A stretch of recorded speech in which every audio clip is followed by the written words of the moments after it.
নাগরিকত্বের জন্য আবেদন করুন, নাগরিকত্ব সার্টিফিকেট পাবেন, আপনি ভোটার কার্ডও পাবেন, ভোটার অধিকারও পাবেন স্বাভাবিকভাবেই।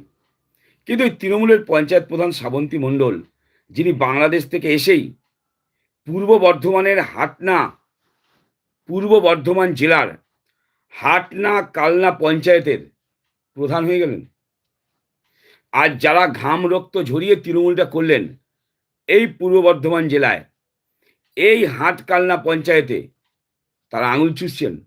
যারা রক্ত ঘাম, মাথার ঘাম পায়ে ফেলে, রক্ত আর ঘাম ঝরিয়ে তৃণমূলের পতাকাকে সব ঘুম খাওয়া ফেলে তৃণমূলের পতাকাকে মাথার উপরে তুলে নিয়ে শীত গ্রীষ্ম বর্ষা যারা তৃণমূলের ভরসা, সেই সমস্ত কর্মীদেরকে বাদ দিয়ে বাংলাদেশ থেকে আগত মাননীয়া শ্রাবন্তী মণ্ডল, তিনি হয়ে গেলেন পূর্ব বর্ধমানের হাটনা কালনা পঞ্চায়েতের প্রধান।